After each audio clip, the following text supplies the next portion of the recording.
Nosotros quisimos establecer la importancia de los afluentes proximales de la unión safeno-femoral en la integración venosa abdominotorácica.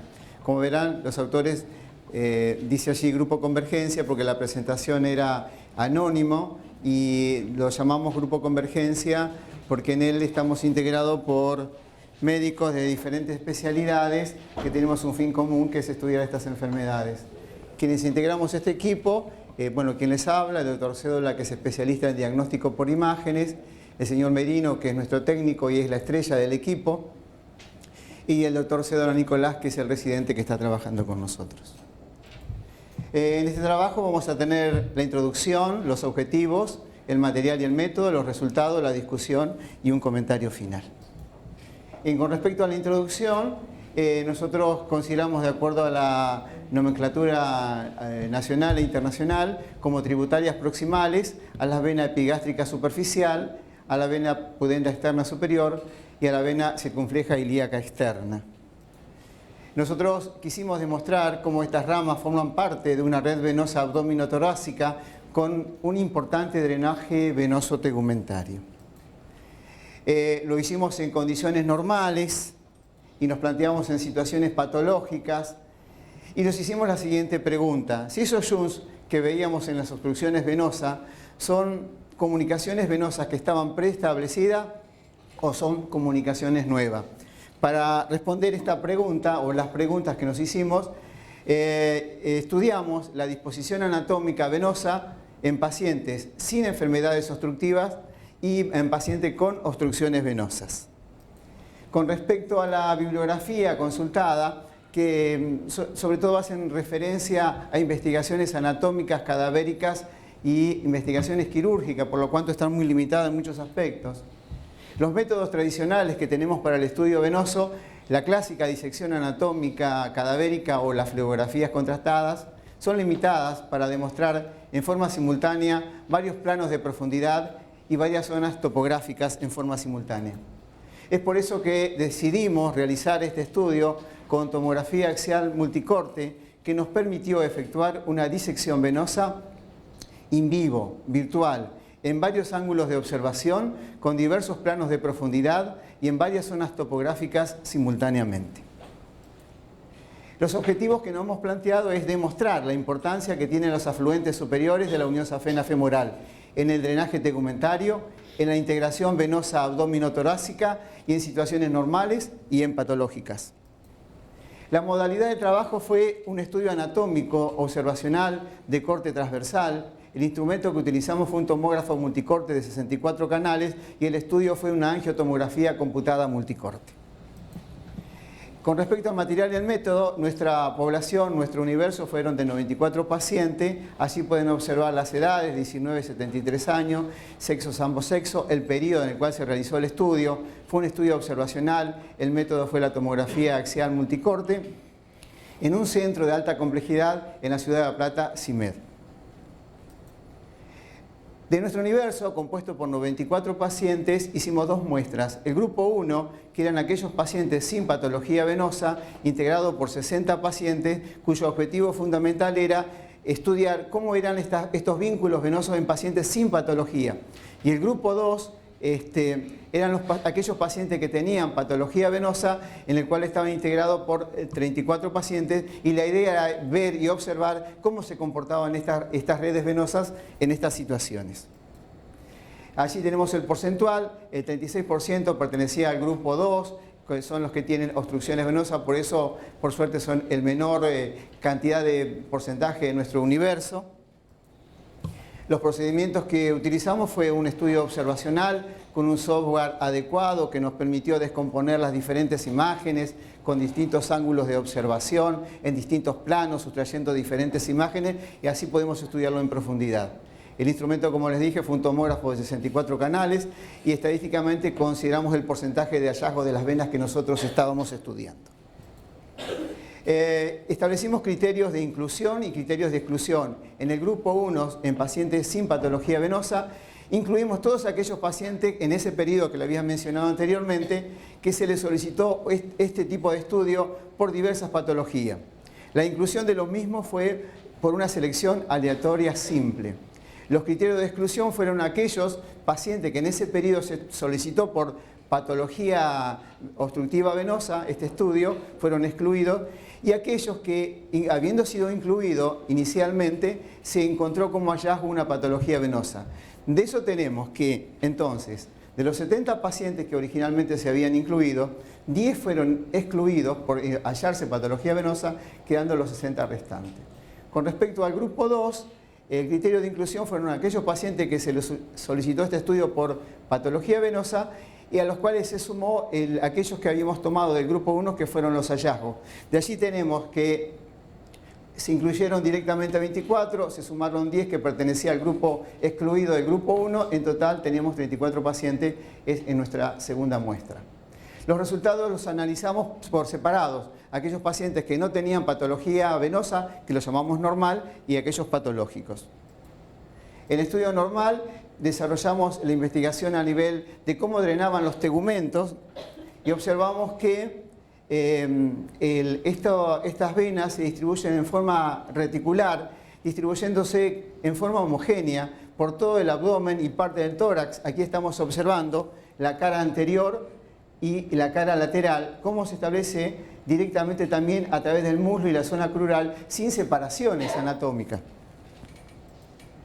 Aquí podemos observar la cara lateral de esta red. Aquí es la cara anterior del abdomen y esta es la zona lumbar. Observamos aquí un pedículo superior, como está drenando, y la zona inferior. Visto en mayor definición por la parte lateral, vemos cómo la red se integra aquí en la zona lateral, que va a recibir la zona lumbar y la zona glútea. Aquí podemos apreciar muy bien cómo viene la rama externa de la epigástrica superficial integrándose en la red lateral y comunicándose con las afluentes del tórax. Y aquí hacia abajo vemos la rama de la circunfleja ilíaca externa, que se integran con las ramas que provienen del muslo, dando una unidad anatómica y por supuesto funcional. Vemos aquí entonces la zona lumbar, cómo va a drenar a la zona lateral, y la zona glútea, cómo va a drenar a la zona lateral y a la zona del muslo a través de la circunfleja ilíaca superior. Entonces, del análisis de esta red, resumimos que había dos pedículos de drenaje, un pedículo superior y un pedículo superior. El pedículo superior estaba integrado por la rama torácica de la acromio torácica, la vena torácica superior y la torácica larga. En el pedículo inferior estaba constituido por la vena pudenda externa superior, la epigástrica superficial y la circunfleja ilíaca externa. Y ahí podemos observar entonces cómo el pedículo superior aquí está formado por la arteria torácica larga o mamaria externa, y aquí ramas de la torácica superior, y en poca proporción intervenía la rama torácica de la acromio torácica. Aquí vemos entonces cómo la rama externa de la epigástrica se anastomosa con la torácica larga y cómo la rama interna se une o se anastomosa con ramas que provienen de la torácica superior. Esto es lo que constituye entonces el pedículo superior. Con respecto al pedículo inferior, vamos a ver que en la zona del abdomen se establecían 3 zonas de drenaje venoso con un drenaje venoso preferencial. Entonces se constituyó la zona suprapúbica, la zona anterior y la zona lateral del abdomen. La zona suprapúbica, el drenaje preferencial que tenía, estaba dada por la pudenda externa superior, la rama interna de la vena epigástrica superficial o del tronco superficial. La parte anterior estaba dada por la epigástrica superficial y la parte lateral estaba dada a su drenaje preferencial por la vena circunfleja ilíaca externa, la rama externa de la epigástrica superficial. Y ahí podemos ver entonces la zona suprapúbica, aquí como tenemos la rama que pertenece a la vena pudenda externa superior, como una rama que viene del tronco de la epigástrica superficial, y en esta otra vemos como una rama que proviene de la rama interna de la epigástrica superficial se anastomosa con la contralateral de la pudenda externa superior, estableciendo un verdadero arco venoso simultáneo de los dos lados. No siempre fueron simétricos, encontrando una gran variedad, pero esto es lo más constante que hemos observado. En la zona anterior entonces está dada por el drenaje de la epigástrica superficial con sus dos ramas, la rama interna y la rama externa, Si uno observa rápidamente esto, piensa que esta es la rama externa de la epigástrica. No. En realidad, cuando la rama externa de la epigástrica falta, lo que observamos es que la vena circunfleja, que es esta que vemos aquí subiendo, en este caso sustituye lo que sería la rama externa, como está en este lado, está la rama externa. Entonces les decía cómo sustituye ascendiendo en forma casi vertical por el flanco, ya que cambia la dirección. Aquí podemos ver cómo es realmente la circunfleja porque nace por debajo de la arcada crural y que tiene una dirección totalmente diferente si la comparamos con la contralateral.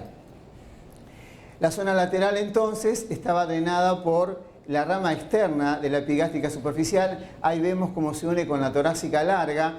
Y en este caso aquí podemos observar muy bien cómo vamos a observar, cómo estamos viendo a la circunfleja ilíaca externa. En esta otra imagen vemos cómo la vena ilíaca externa drena toda la parte lateral, la parte posterior y recibe la zona glútea. En el caso de lo patológico, nosotros aquí podemos observar la cantidad de venas alterada que estudiamos.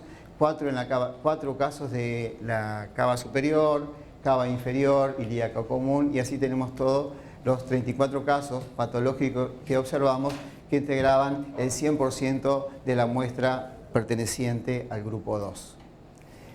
Nosotros lo que estudiamos en estas pacientes que tenían la obstrucción venosa, obviamente tomamos la vena, por ejemplo la vena cava superior, eran 4 casos, y estudiamos lo que llamamos los efluentes venosos.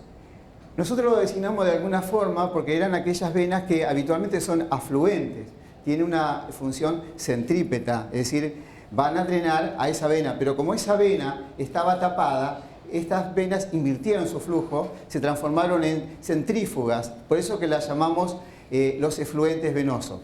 Si nosotros vemos en la vena cava superior, estos efluentes, el 100% intervino la torácica larga, la torácica superior, y el 25% de nuestra muestra, en estos casos de vena cava superior, las ramas de la acromiotorácica.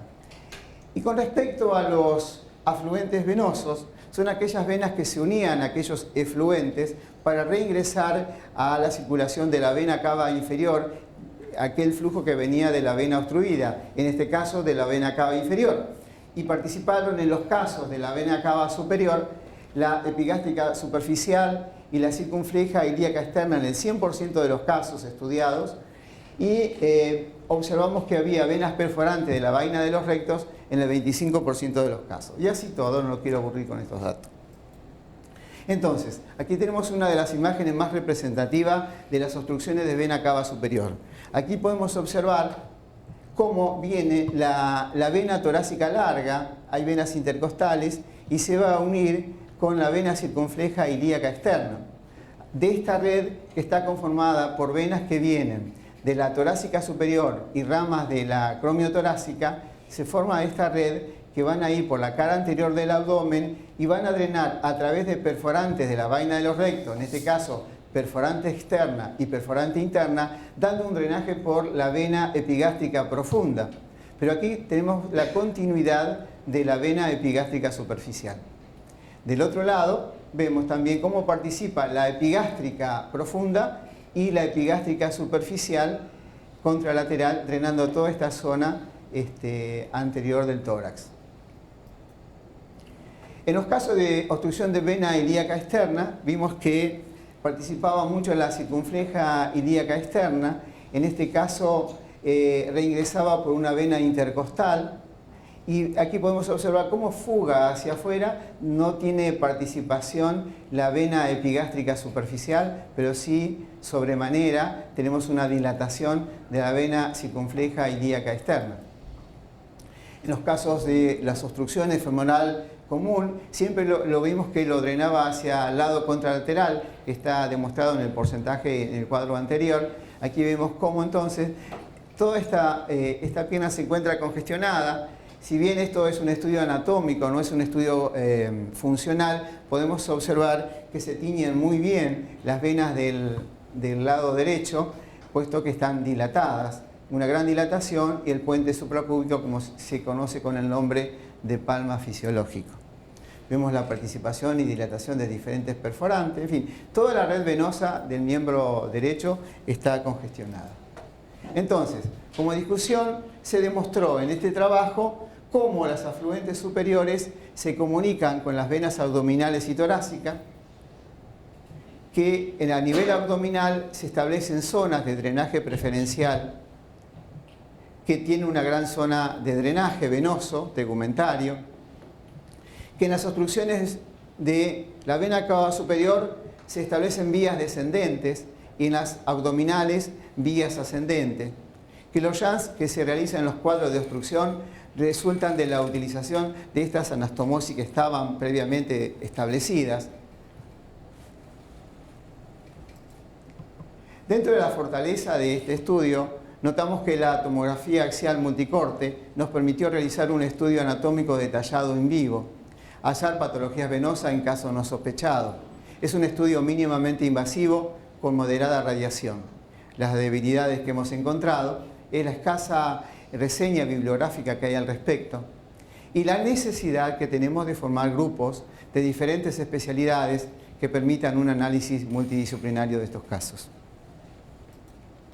En conclusión, creemos que los afluentes superiores de la unión safeno-femoral realizan un importante drenaje tegumentario, abdominal, torácico, lumbar y glúteo, que integran el sistema cava superior y el sistema cava inferior, que son importantes vías de derivación en las obstrucciones venosas, que las derivaciones que ocurren en las obstrucciones resultan de la utilización de estas anastomosis preestablecidas.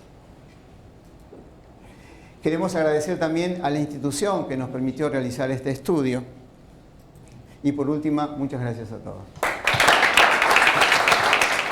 Si quieren hacer alguna pregunta al doctor, modelar, buscar. Sí. ¿Hay alguna posibilidad de hacerlo dinámico? Por ejemplo, inyección de radioisótopos. Nosotros humildemente tenemos experiencia en esto. Surgió de observación de pacientes que veníamos teniendo. Sospechamos esto y hace rato lo veníamos buscando, le pusimos el ojo, pero no, tenemos experiencia nada más que en esto, no te podría responder. ¿Hay una posibilidad de hacerlo dinámico? En realidad, es un estudio anatómico. Para patologías puntuales, por no, ejemplo. pero es un estudio anatómico, pero lo que le da de dinamismo es el movimiento que se genera con el ángulo de observación. Se lo da vuelta, se lo pone, se lo saca, te metes dentro de la vena, sacás esa vena, no te gustó, ves que hay detrás. El software El software, sí. Yo creo que el valor de nuestro equipo, si bien todos creo que somos valemos mucho en esto, es nuestro técnico. Una pregunta, no sé, ya te contestó. Una preguntita. Acá si bien era ver el tema de tributarias del sector anatómico pelviano superficial, cuando ves tenés oclusiones de la vena cava inferior, vena cava superior, podés ver también las hilos lumbares. Todo. Vemos los plexos venosos espectaculares, intramedulares, intraconducto medular. Tienen plexo de nombre propio, tenemos varios casos de eso. Está bien, porque eso sí que es muy útil y muy... Pero lo que pasa es que eso es profundo. Nosotros focalizamos... Esa imagen del palma esa que se veía clarísimo. Porque nosotros... Bueno, esa chica consultó, por ejemplo, por un golfito venoso que tenía ahí, nada. Yo tengo un caso parecido que consultó para que le haga... Nosotros tenemos un paciente... Ni nada, y le veo que tenía todo acá el rosario... Siempre la muestro esa foto porque... Yo siempre digo, muchos de estos pacientes que nos pasó a nosotros es que cuando hacemos el ecodoppler siempre vamos subiendo y cuando vemos una epigástrica dilatada, siempre vamos a buscar... eso es lo que te quería preguntar. ¿Se contrapone mucho el diagnóstico que vos haces con la imaginología esta y el ecodoppler? No. Muchos de estos fueron sospechados de los casos nuestros. Lo que pasa es que este estudio se hizo un estudio en un centro de alta complejidad, que vienen pacientes de varios médicos. Entonces nosotros hicimos un corte, vamos a estudiar esto, en forma aleatoria y los que venían nuestros y los otros. Y las imágenes las guardamos y las estudiamos. Pero no, yo creo que el primer índice de sospecha que nos dio increíbles resultados de admiración fue poner el transductor, ver la epigástrica dilatada, buscarle alguna venita que parecía chiquita encima del pubis, en ese caso de ser positivo automáticamente lo pasábamos a esto y encontrábamos sorpresas. Te hago una pregunta así técnica. Aparte del software vascular que debe usar el técnico, ¿tiene alguna otra técnica particular que sea interesante transmitir? Porque la verdad que creo que a todos nos cuesta bastante obtener buenos tiempos venosos en la tomografía cuando uno solicita. A mí me ha pasado con información. Lo que sí sé, no sé mucho de la parte técnica del método de estudio. Lo que sí sé que no usan tanta concentración como la que utiliza Jean-François Hull para ese de secciones, porque según eso dice, lo iodifica, le manda yodo bastante volumen, ahí no, muy poca cantidad. ¿Cuánto tiempo es el estudio? ¿Cuánto demanda un estudio? El estudio, el estudio no, es un estudio casi estandarizado. Lo que pasa es que archivan las imágenes y después la procesamos. ¿Pero cuánto dura el paciente abajo del equipo? ¿Cuánto tiempo se encuentra? No mucho, una tomografía habitual. Porque la multi-ray es así. Sí. La clave está en guardar la imagen y procesarla. Nosotros nos sentábamos y procesábamos. Es más rápido el estudio. Lo que tarda es el análisis de observación que nosotros tenemos. Lo que te dice Oscar me parece interesante porque lo que él está planteando es poder invalidar, sobre todo para las patologías venosas, que son mucho más difíciles, con un procedimiento no invasivo, mínimamente invasivo, si se quiere, no invasivo en realidad, pero mínimamente invasivo por lo que le inyectes, pero poder ver esto y ya tener el diagnóstico preciso a la hora de tener que hacer un estudio. A nosotros nos ha pasado falsos negativos. Porque si no reemplaza la fleografía. Nosotros nos ha pasado tener falsos negativos. Es decir, lo estudiamos y vemos que tenía edema, dilataciones varicosas de los dos lados, bastante sospechoso que podía tener una patología iliocava. Lo estudiamos y no. Era una insuficiencia venosa pura. Y entonces nos da autoridad para poder hacer el procedimiento que vos quieras. Nos ha pasado también otros que le iban a hacer tratamiento, un mínimo índice de sospecha y fue positivo. Pero no, yo creo que no hay que esperar grandes manifestaciones semiológicas para encontrar estos casos. Nosotros presentamos un caso en el simposio del doctor Pietravallo, que una señora nos consulta por un golfo varicoso pequeño con un trastorno trófico y a simple vista parecía una insuficiencia venosa crónica y tenía una obstrucción contralateral y no estaba sintomática de la otra pierna. Hay un trabajo, que lo vieron a Héctor Jiménez, que él también trabajó y hay un estudio hecho que no cuesta nada, o sea, sí cuesta, hay que bajarlo de internet y es muy pesado, pero se llama Proyecto Human, que lo que hicieron fue tomar un cadáver y hacer esto mismo, entonces ven absolutamente hasta la última perforante en la pierna y todo. Y se ve ese fue según me dijeron algunos de los que evaluaron el trabajo, que había un antecedente. Nosotros mencionamos que lo anatómico está limitado, porque cuando vos lo disecás, lo vas disecando por plano.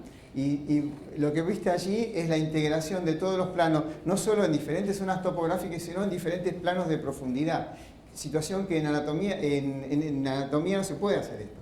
Pero lo que hace es te muestra la imagen cuasi perfecta en ese proyecto porque tiene millones de cortes, creo que tiene menos de 4 milímetros de corte entre corte y corte, y lo hacen en las dos posiciones, entonces te lo va mostrando, pero obviamente no en este nivel de superficie. Pero es interesante, te digo, porque te puede seguir con Gracias. Para terminar, no reemplaza todavía el estudio flegográfico porque hay un problema que esto no evalúa presiones. Vos por ahí tenés ese palma fisiológico que quizás está absolutamente compensado y para eso vos necesitas hacer una presión. Está claro que nosotros mencionamos en nuestro trabajo con tu trabajo de flegografía.